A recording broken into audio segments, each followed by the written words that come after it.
If you want to write movies, you've probably heard well-meaning people tell you, avoid exposition, dramatize, show versus tell, and they're technically not wrong, from a certain point of view. But let's talk about exposition, that nasty stuff writers are supposed to stay away from all costs, right? No exposition ever? But if we're honest, exposition gets a bit of a bad rap, and this is why. Most exposition truly is horrible, but only because it's not being written correctly. Exposition in its proper form is actually a necessary part of most stories.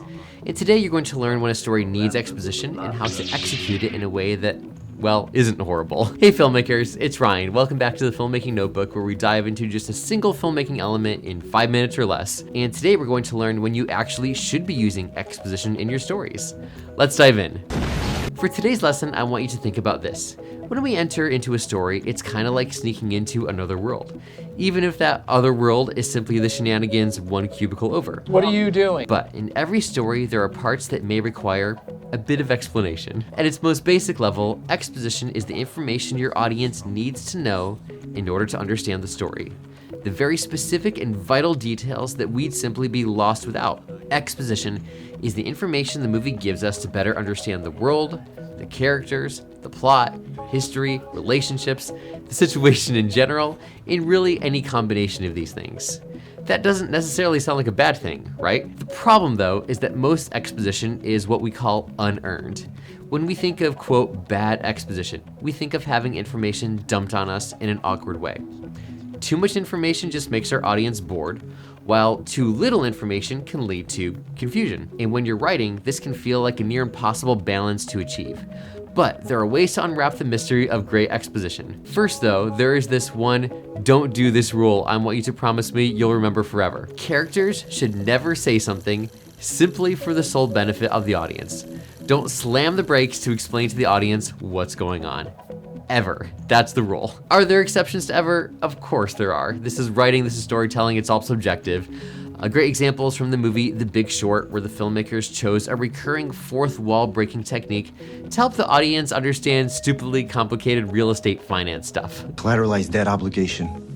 It's important to understand because it's what allowed a housing crisis to become a nationwide economic disaster. Most of the time though, this doesn't work. So today you're going to forget about the exceptions until you've mastered several basic but vitally important exposition writing skills. Let's look at this scene from Star Wars Episode 4, A New Hope. How did my father die?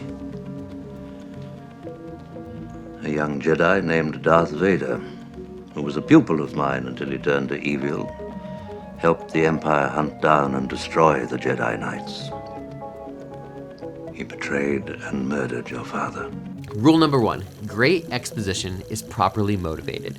All characters should have precise, purposeful reasons for saying the things that they say. In nearly every case, characters say something because they want something. They have an innate motivation for telling a character something or revealing a key detail. In this scene, Obi-Wan Kenobi offers information about Darth Vader and Luke's father, two separate characters to Luke at this point, we have to remember, because he wants to help Luke understand where he fits into the ongoing galactic struggle. More importantly, at this specific moment, Obi-Wan Kenobi needs Luke's help. Obi-Wan's carefully chosen words plant the seeds that help Luke get to the point where he's willing to leave Tatooine and ultimately follow his destiny. You must learn the ways of the Force if you're to come with me to Alderaan. This is key though.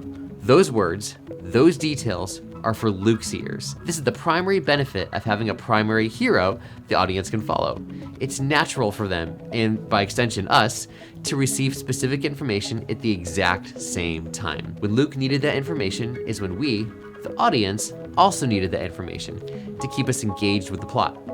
The reason why it feels natural is because Luke needed that precise bit of exposition even more than we did. And Obi-Wan told us just enough to help frame and understand the plot when Luke needed it, but at a time when it also benefited us most. Not at the beginning of the story, but approximately 33 minutes in when it was the right time. These words from Master Kenobi are also folded into our next exposition writing technique, which we'll crack open during our next video that I'll link here as soon as it's live. But until next time, get offline and go create something epic.